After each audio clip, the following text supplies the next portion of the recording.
제3부 트랜스포머에서 LLM으로를 시작합니다. 사전학습과 전이학습에서 출발해 버트와 GPT, 챗 GPT를 만드는 정렬 과정을 거쳐 대규모 언어 모델이란 무엇인가를 종합하고 마지막으로 그 에너지 대가와 저전력 반도체의 방향까지 짚습니다. 본격적으로 들어가기 전에 지금까지 온 길을 한번 정리하고 가겠습니다. 이번 편의 내용이 앞선 두 편 위에 쌓이기 때문입니다. 첫 편의 핵심은 학습이었습니다. AI는 규칙을 사람이 주는 것이 아니라 데이터로부터 스스로 찾아낸다고 했습니다. 그 방법으로 가설식과 손실, 그리고 경사하관법을 배웠고 이것이 뉴런과 신경망으로 확장되었습니다. 두 번째 편에서는 순서가 중요한 데이터를 다루었습니다. 단어를 의미가 담긴 벡터로 바꾸는 워드 임베딩을 배웠고 이것이 이후 모든 언어 처리에 입력이 된다고 했습니다. 그리고 문장을 다루는 과정에서 어텐션이라는 개념에 도달했습니다. 어텐션은 필요한 부분에 그때그때 집중하는 방식으로 긴 문장에서 정보가 흐려지는 문제를 해결했습니다. 이 어텐션을 극한까지 밀어붙인 구조가 트랜스포머였습니다. 트랜스포머는 순환 구조 없이 셀프 어텐션만으로 문장 전체를 한꺼번에 처리하며 그 병렬성 덕분에 아주 큰 모델을 방대한 데이터로 학습할 수 있게 해주었습니다. 이번 표는 바로 여기서 트랜스포머에서 출발합니다. 이 구조를 어떻게 키우고 학습시키면 대규모 언어 모델이 되는가?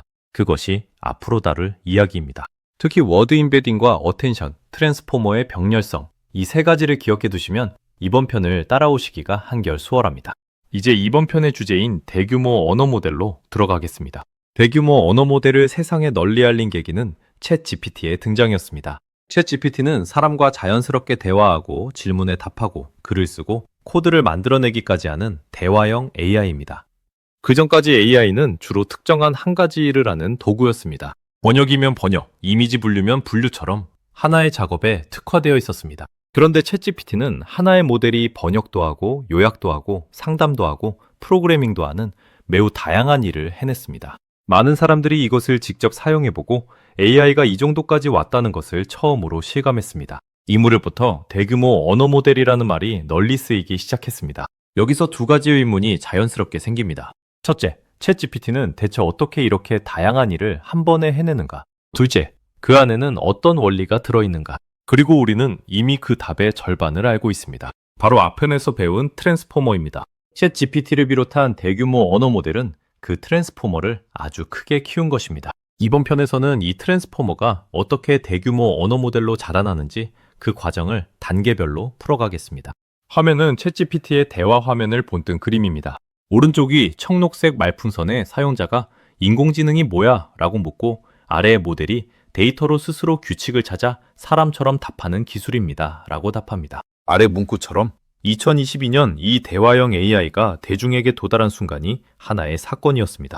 챗GPT의 등장이 왜 그렇게 큰 사건으로 받아들여졌는지 조금 더 짚어보겠습니다. 이유는 크게 두 가지입니다. 첫째는 범용성입니다. 앞서 말했듯 하나의 모델이 특정한 한 작업이 아니라 아주 다양한 작업을 해낸다는 점입니다. 사용자가 무엇을 요청하든 그에 맞춰 답을 만들어냅니다. 둘째는 규모가 만들어낸 능력입니다. 대규모 언어 모델은 이름 그대로 모델의 크기와 학습 데이터의 양이 이전과는 비교할 수 없을 만큼 큽니다. 그런데 주목할 점은 모델을 충분히 크게 키우자 이전의 작은 모델에서는 보이지 않던 능력들이 나타났다는 것입니다. 예를 들어 복잡한 질문에 단계적으로 답하거나 명시적으로 배운 적 없는 방식의 문제를 풀어내는 모습을 보였습니다. 즉, 규모 자체가 새로운 능력으로 이어진 것입니다. 이 두 가지, 범용성과 규모가 만든 능력이 맞물리면서 대규모 언어 모델은 단순한 기술 발전을 넘어 하나의 전환점으로 받아들여졌습니다. 다만 이 능력에는 그림자도 있습니다. 뒤에서 자세히 다루겠지만 대규모 언어 모델은 때때로 사실과 다른 내용을 자신 있게 말하기도 합니다. 이 빛과 그림자를 함께 이해하는 것이 이번 편의 목표입니다. 그러면 먼저 하나의 모델을 여러 작업에 활용하는 방법인 전이학습부터 살펴보겠습니다. 화면의 곡선은 가로축 모델 크기가 로그축으로 커질 때 세로축 능력이 어떻게 오르는지를 보여줍니다. 왼쪽 아래 작은 모델에서 오른쪽이 대규모 LLM으로 갈수록 능력이 크게 뛰며 옆에 적힌 대로 규모가 폭발적으로 커지면서 작은 모델엔 없던 능력이 나타납니다. 대규모 언어 모델이 어떻게 만들어지는지 그 핵심 원리부터 보겠습니다. 결론부터 말하면 두 단계로 나뉩니다. 사전학습과 전이학습입니다. 먼저 사전학습을 보겠습니다. 사전학습이란 특정한 작업을 정해두지 않고 방대한 양의 일반적인 문장으로 언어 자체를 폭넓게 학습시키는 단계입니다. 예를 들어 인터넷에 방대한 글을 모아 다음 단어 맞히기를 끝없이 반복시키는 것입니다. 앞서 배웠듯 다음 단어를 잘 맞히려면 문법과 의미와 문맥을 두루 알아야 합니다. 그래서 사전학습을 충분히 거친 모델은 특정 작업을 배우기 전인데도 언어의 통계적 패턴과 의미적 관계, 문법 구조 같은 언어의 고유한 특성을 이미 폭넓게 갖추게 됩니다. 문제는 이 사전학습에 엄청난 데이터와 계산이 든다는 점입니다. 앞편에서 트랜스포머의 병렬성이 큰 모델을 가능하게 했다고 했는데 바로 이 사전학습이 그 큰 모델을 만드는 과정입니다. 그런데 이렇게 힘들게 만든 모델을 작업마다 처음부터 다시 만든다면 매우 비효율적일 것입니다. 여기서 두 번째 단계인 전이학습이 등장합니다. 전이학습이란 이미 사전학습을 마친 모델을 가져와 원하는 특정 작업에 맞게 조정하는 것입니다. 이 조정 과정을 미세 조정이라고 합니다. 한번 언어를 폭넓게 익힌 모델은 적은 데이터와 적은 노력만으로도 새로운 작업에 빠르게 적응합니다. 정리하면 방대한 데이터로 언어를 통째로 익히는 사전학습과 그 모델을 특정 작업에 맞추는 전이학습, 이 두 단계가 대규모 언어 모델을 만드는 뼈대입니다. 다음 장에서 이 전이학습이 실제로 어떻게 이루어지는지를 구체적으로 보겠습니다. 전이학습이 실제로 어떻게 이루어지는지를 비유와 예시로 살펴보겠습니다. 사전학습을 마친 모델을 하나의 거대한 몸통이라고 생각해 보겠습니다. 이 몸통은 언어를 폭넓게 이해하고 있지만 아직 특정한 일을 하도록 정해지지는 않았습니다. 전이학습은 이 몸통에 원하는 작업을 위한 작은 모듈을 얻는 과정입니다. 구체적인 예로 감성 분석을 들어보겠습니다. 감성 분석은 어떤 문장이 긍정적인지 부정적인지를 판별하는 작업입니다. 상품평을 예로 들면 이 제품 정말 만족스럽습니다는 긍정, 다시는 사지 않겠습니다는 부정으로 가려내는 것입니다. 이 작업을 위해 언어를 이미 이해하는 몸통이에 긍정과 부정을 판별하는 작은 출력 모듈을 붙입니다. 그 다음 긍정과 부정이 표시된 상품평 데이터를 이용해 이 결합된 모델을 미세 조정합니다.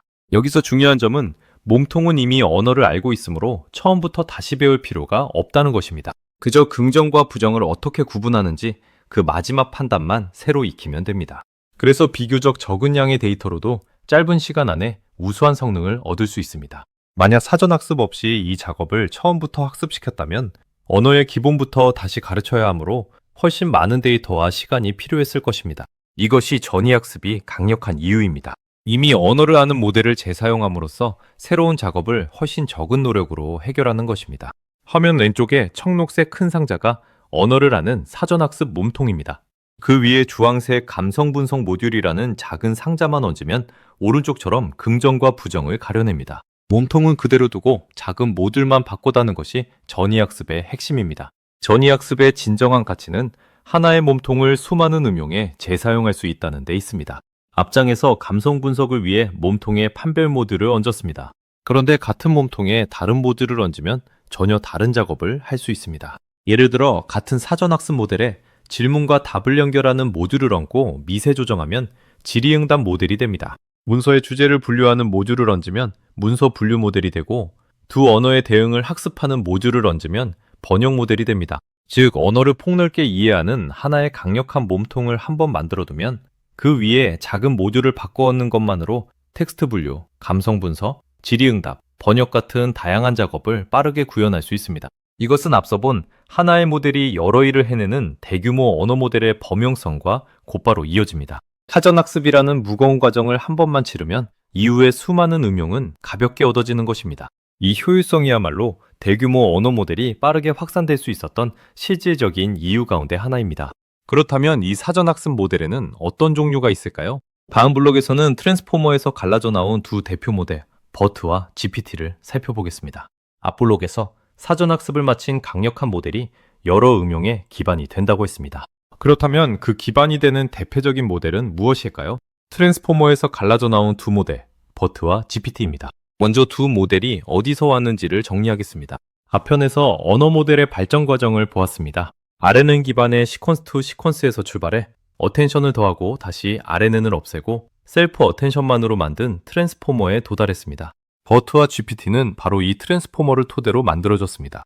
여기서 핵심은 두 모델이 트랜스포머의 서로 다른 절반을 가져왔다는 점입니다. 앞편에서 트랜스포머가 인코더와 디코더로 이루어진다고 했습니다. 인코더는 입력 문장의 특성을 담아내는 데 강하고 디코더는 문장을 생성하는 데 강합니다.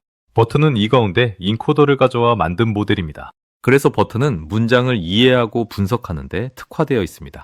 반면 GPT는 디코더를 가져와 만든 모델입니다. 그래서 GPT는 문장을 생성하는 데 특화되어 있습니다. 이름에도 그 성격이 담겨 있습니다. 버트는 양방향 인코더라는 뜻의 영어 단어에서 온 이름이고, GPT는 생성형 사전학습, 트랜스포머라는 뜻입니다. 정리하면 트랜스포머라는 하나의 뿌리에서 이해에 강한 버트와 생성에 강한 GPT라는 두 갈래가 나온 것입니다. 이어지는 두 장에서 이 두 모델이 각각 어떻게 학습되고 무엇을 잘하는지를 하나씩 보겠습니다. 먼저 버트를 보겠습니다. 버트는 문장을 이해하는 데 특화된 모델이라고 했습니다. 그렇다면 버트는 어떻게 학습될까요? 버트의 대표적인 학습 방법은 빈칸 맞추기입니다. 주어진 문장에서 단어 일부를 일부러 가린 다음 그 가려진 자리에 어떤 단어가 들어갈지를 맞히게 하는 것입니다. 예를 들어 오늘 날씨가 매우 맑다라는 문장에서 맑다를 가리고 앞뒤 문맥을 보고 그 자리를 채우게 합니다. 이 방식의 핵심은 가려진 단어의 앞과 뒤를 모두 볼 수 있다는 점입니다. 사람이 빈칸 채우기 문제를 풀 때 앞뒤 문장을 모두 참고하는 것과 같습니다. 이렇게 양쪽 방향의 문맥을 함께 보기 때문에 버트는 문장의 의미를 깊이 있게 파악하게 됩니다. 버트라는 이름에 양방향이라는 말이 들어있는 이유가 바로 이것입니다. 버트는 또 한 가지, 두 문장을 주고 이 둘이 이어지는 문장이 맞는지를 예측하는 방식으로도 학습합니다. 이를 통해 문장과 문장 사이의 관계까지 이해하게 됩니다. 이렇게 빈칸 맞히기와 문장 관계 예측으로 사전학습을 마친 버트는 문장 전체의 맥락을 이해하는 능력을 갖추게 됩니다. 그래서 버트는 문장이나 문서의 성격을 분류하는 일, 두 문장 사이의 관계를 판별하는 일, 문장에서 인물이나 지명 같은 특정 대상을 찾아내는 일처럼 이해가 중요한 작업에 두루 활용됩니다. 요약하면 버트는 빈칸 맞히기로 양방향 문맥을 학습해 문장을 깊이 이해하는 모델입니다. 이번에는 GPT를 보겠습니다. GPT는 문장을 생성하는데 특화된 모델입니다. GPT의 학습 방법은 앞에서 여러 번 나온 다음 단어 맞히기입니다. 주어진 단어들 다음에 올 단어를 예측하도록 학습하는 것입니다. 버트가 앞뒤를 모두 보며 빈칸을 채웠다면 GPT는 오직 앞의 단어들만 보고 다음 단어를 예측합니다. 아직 오지 않은 뒤의 단어는 보지 않습니다. 이것은 글을 왼쪽에서 오른쪽으로 써나가는 과정과 같습니다. 그렇다면 GPT는 어떻게 문장을 생성할까요? 여기서 자기회귀라는 방식이 등장합니다. 자기회귀란 자신이 방금 만든 출력을 다시 입력으로 되먹여 다음 출력을 만드는 방식입니다. 구체적으로 보겠습니다. GPT는 먼저 주어진 문맥을 보고 다음 단어를 하나 예측합니다. 그 다음 방금 예측한 그 단어를 문맥의 끝에 덧붙입니다. 이제 한 단어가 늘어난 문맥을 다시 입력으로 넣어 그 다음 단어를 예측합니다. 이 과정을 원하는 길이가 될 때까지 반복합니다. 한 단어를 만들고 그것을 포함해 다음 단어를 만들고 또 그 다음을 만드는 것입니다. 이렇게 단어를 하나씩 이어붙여 문장과 문단이 완성됩니다. 우리가 챗GPT와 대화할 때 글자가 한자씩 이어져 나오는 것도 바로 이 자기회귀 생성이 일어나고 있기 때문입니다. 정리하면 GPT는 앞 단어들만 보고 다음 단어를 예측하는 학습을 통해 자기회귀 방식으로 문장을 생성하는 모델입니다. 화면 가운데를 보시면 지금까지의 문맥이 GPT를 지나 다음 단어 예측으로 이어지고 주황색 화살표가 그 예측을 다시 문맥 끝에 붙여대먹입니다. 아래줄에서는 오늘 날씨가 참 좋다로 한 단어씩 늘어납니다. 이것이 자기회귀 생성입니다. 지금까지 버트와 GPT를 각각 살펴보았으니 이번에는 둘을 나란히 놓고 무엇을 내놓는지를 비교하겠습니다. 버트는 이해에 특화된 모델이라고 했습니다. 그래서 버트에 문장을 넣으면 그 문장의 의미를 분석한 결과를 내놓습니다. 예를 들어 이 문장이 긍정인지 부정인지, 두 문장이 서로 관련이 있는지, 문장 속 어떤 단어가 인물이고 어떤 단어가 지명인지 같은 판단을 내놓습니다. 즉, 버트의 출력은 대체로 분석과 분류의 결과입니다. 반면 GPT는 생성에 특화된 모델입니다. 그래서 GPT에 문맥을 넣으면 그 뒤에 이어질 새로운 문장을 만들어냅니다. 질문을 넣으면 답을 생성하고 이야기의 첫 문장을 넣으면 다음 이야기를 이었습니다. 즉, GPT의 출력은 새로 만들어진 문장 그 자체입니다. 이 차이를 한마디로 정리하면 이렇습니다. 버트는 주어진 문장을 이해해 판단을 내놓고 GPT는 새로운 문장을 생성해 내놓습니다. 그리고 오늘날 우리가 흔히 접하는 대화형 AI, 즉 챗GPT 같은 서비스는 이 가운데 생성에 강한 GPT 계열을 바탕으로 만들어졌습니다. 그래서 이어지는 이야기의 중심에는 GPT가 서게 됩니다. 버트와 GPT가 그토록 뛰어난 성능을 내는 비결은 무엇일까요? 여러 요인이 있지만 가장 근본적인 것은 규모입니다. 규모라는 말에는 두 가지 의미가 있습니다. 첫째는 모델 자체의 크기입니다.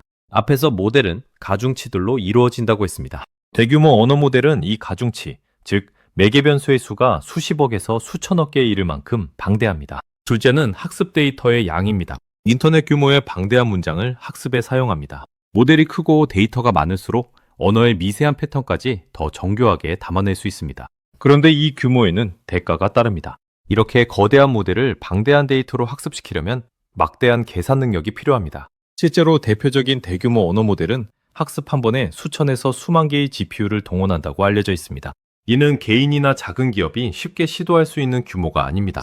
앞편에서 트랜스포머의 병렬성이 큰 모델을 가능하게 했다고 했는데 이 병렬성이 바로 이런 대규모 학습을 현실로 만든 열쇠였습니다. 정리하면 고성능 언어 모델의 비결은 거대한 모델과 방대한 데이터, 그리고 그것을 감당하는 막대한 연산 자원에 있습니다. 그런데 바로 이 대목에서 이번 시리즈가 계속 이야기해온 반도체와 에너지의 문제가 다시 떠오릅니다. 그 이야기는 이번 편의 마지막에서 다루겠습니다. 다음은 챗GPT가 실제로 어떻게 만들어지는지, 그리고 그 한계는 무엇인지를 살펴보겠습니다. 이제 지금까지 배운 것을 하나로 합쳐 우리가 실제로 쓰는 챗GPT가 어떻게 만들어지는지를 보겠습니다. 챗GPT는 이름 그대로 GPT를 바탕으로 만들어졌습니다. 앞에서 GPT는 다음 단어를 예측하며 문장을 생성하는 모델이라고 했습니다. 그런데 그냥 GPT만으로는 사람과 매끄럽게 대화하는 조수가 되지는 못합니다. 예를 들어 사전학습만 마친 GPT에게 오늘 날씨 어때? 라고 물으면 질문에 답하는 대신 오늘 날씨 어때? 라고 묻는 사람이 많다처럼 그저 그럴듯하게 이어질 법한 문장을 생성해버릴 수 있습니다. 다음 단어를 이어붙이는 법은 알지만 질문에 답하고 지시를 따르는 법은 아직 배우지 않았기 때문입니다. 그래서 여기에 앞블록에서 배운 전이학습이 적용됩니다. 사전학습으로 언어를 폭넓게 익힌 GPT라는 몸통이에 이번에는 대화와 지시 따르기라는 작업을 미세 조정으로 얻는 것입니다. 구체적으로는 사람이 질문하고 좋은 답변을 보여주는 대화 예시를 대량으로 학습시킵니다. 이것은 마치 갓 입사한 신입 직원에게 실제 응대 사례를 여러 보여주며 어떻게 답해야 하는지를 가르치는 것과 같습니다. 이 과정을 거치면 GPT는 단순히 문장을 읽는 것을 넘어 질문에 답하고 요청을 수행하는 조수처럼 행동하게 됩니다. 정리하면 챗GPT는 사전학습으로 언어를 익힌 GPT에 대화하는 법을 전이학습으로 가르쳐 만든 모델입니다. 그런데 여기에는 한 단계가 더 있습니다. 사람의 취향에 맞게 답을 다듬는 과정인데 그 이야기는 잠시 뒤에 다루겠습니다. 그 전에 먼저 이렇게 강력한 챗GPT가 가진 뜻밖의 약점 하나를 짚고 넘어가겠습니다. 챗GPT를 써본 분들은 한 가지 이상한 경험을 했을 수 있습니다. 분명히 자신있게 답을 하는데 그 내용이 사실과 다른 경우입니다. 예를 들어 존재하지 않는 책의 제목과 저자를 그럴듯하게 지어내거나 실제와 다른 역사적 사실을 자신있게 말하기도 합니다. 이렇게 대규모 언어 모델이 사실이 아닌 내용을 마치 사실인 것처럼 만들어내는 현상을 환각이라고 부릅니다. 왜 이런 일이 벌어질까요? 그 이유는 이 모델이 근본적으로 무엇을 하는 장치인지를 떠올리면 분명해집니다. 앞에서 GPT는 다음 단어를 예측하는 모델이라고 했습니다. 여기서 중요한 것은 이 모델이 예측하는 것은 사실인 단어가 아니라 통계적으로 그럴듯한 단어라는 점입니다. 즉 모델은 이것이 사실인지 아닌지를 판단하는 것이 아니라 지금까지의 문맥에 이어 나올 법한 자연스러운 단어를 고를 뿐입니다. 비유하자면 시험에서 답을 모르는데도 문맥상 그럴듯해 보이는 답을 자신있게 적어내는 학생과 비슷합니다. 그럴듯한 것과 옳은 것은 다릅니다. 이 시리즈 첫 편에서 AI의 답이 언제나 정답은 아니라고 했던 것을 기억하실 것입니다. 바로 그 이야기가 여기서 구체적으로 드러나는 것입니다. 게다가 앞에서 보았듯 이 모델은 왜 그런 답을 내는지조차 명확히 설명하기 어렵습니다. 그래서 답이 그럴듯할수록 사람은 그것을 사실로 믿기 쉽습니다. 이것이 환각이 위험한 이유입니다. 그러므로 대규모 언어 모델의 답은 특히 정확한 사실이 중요한 경우에는 반드시 사람이 확인해야 합니다. 강력한 도구일수록 그 한계를 정확히 하는 것이 중요합니다. 이제 챗GPT를 완성하는 마지막 조각을 이야기하겠습니다. 그 전에 이 시리즈 첫 편에서 다룬 내용을 하나 다시 꺼내겠습니다. AI가 학습하는 세 가지 방식, 지도학습과 비지도학습과 강화학습을 기억하실 것입니다. 지금까지 우리가 다룬 것은 대부분 정답을 주고 배우는 지도학습이었습니다. 이번에는 세 번째 방식인 강화학습을 자세히 보겠습니다. 강화학습은 정답을 직접 알려주는 대신 잘한 행동에는 보상을 주고 못한 행동에는 벌을 주어 시행착오를 통해 스스로 좋은 행동을 배우게 하는 방식입니다. 가장 익숙한 예는 강아지 훈련입니다. 강아지에게 앉는 동작을 가르칠 때 우리는 앉는 법을 말로 설명하지 않습니다. 대신 강아지가 우연히 앉으면 간식을 줍니다. 이것을 반복하면 강아지는 앉으면 좋은 일이 생긴다는 것을 배워 점점 더 자주 앉게 됩니다. 게임을 배우는 AI도 마찬가지입니다. 이기면 점수라는 보상을 주고 지면 보상을 주지 않으면 AI는 수많은 판을 스스로 두어보며 이기는 방법을 터득합니다. 여기서 핵심은 무엇이 정답인지 일일이 알려주지 않아도 보상이라는 신호만으로 바람직한 행동을 학습한다는 점입니다. 그렇다면 이 강화학습이 대규모 언어 모델을 다듬는데 어떻게 쓰일까요? 그것이 다음 장의 이야기입니다. 앞에서 챗GPT는 GPT에 대화하는 법을 가르쳐 만든다고 했습니다. 그런데 대화만 할 줄 안다고 좋은 조수가 되는 것은 아닙니다. 같은 질문에도 어떤 답은 더 친절하고 정확하고 유익한 반면 어떤 답은 무례하거나 엉뚱할 수 있습니다. 모델이 사람이 원하는 방향의 답을 내도록 다듬으려면 무엇이 더 좋은 답인지를 알려주어야 합니다. 그런데 좋은 답이란 것은 하나의 정해진 정답으로 딱 떨어지지 않습니다. 그래서 지도학습만으로는 가르치기 어렵습니다. 여기서 앞장에 강화학습이 등장합니다. 이 방법을 사람의 피드백을 이용한 강화학습, 줄여서 RLHF라고 부릅니다. 원리는 이렇습니다. 먼저 같은 질문에 대해 모델이 여러 개의 답을 생성합니다. 그러면 사람이 그 답들을 보고 어느 답이 더 나은지 순위를 매깁니다. 예를 들어 더 정확하고 친절한 답에 높은 점수를, 부실한 답에 낮은 점수를 주는 것입니다. 이 사람의 선호를 바탕으로 어떤 답이 좋은 답인지를 판단하는 별도의 평가 기준을 만듭니다. 그 다음 모델은 이 평가 기준에서 높은 점수를 받는 방향으로 강화학습을 통해 자신의 답을 조금씩 다듬어갑니다.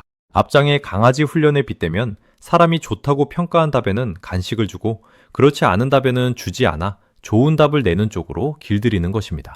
이 과정을 거치면 모델은 단순히 그럴듯한 문장을 넘어 사람이 실제로 유용하다고 느끼는 답을 내놓게 됩니다. 챗GPT가 다른 모델보다 훨씬 유용하게 느껴졌던 데에는 바로 이 사람의 피드백을 이용한 조정이 큰 역할을 했습니다.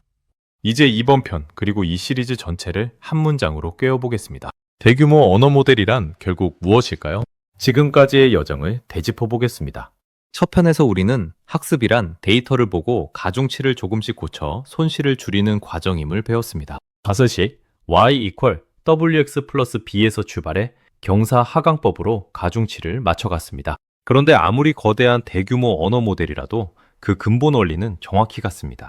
다만 가설식이 훨씬 복잡할 뿐 결국은 방대한 데이터로 가중치와 편향을 학습하는 하나의 머신러닝 모델입니다. 두 번째 편에서는 단어를 벡터로 바꾸는 임베딩과 필요한 단어에 집중하는 어텐션, 그리고 어텐션을 쌓아 만든 트랜스포머를 배웠습니다. 세 번째 편에서는 이 트랜스포머를 방대한 데이터로 사전 학습하고 전위 학습과 사람의 피드백으로 다듬으면 챗 GPT 같은 모델이 된다는 것을 보았습니다. 이 모든 것을 한 문장으로 정리하면 이렇습니다. 대규모 언어 모델이란 어텐션을 여러 겹 쌓은 거대한 신경망을 방대한 언어로 학습시켜 다음에 올 단어를 예측하도록 만든 기계입니다.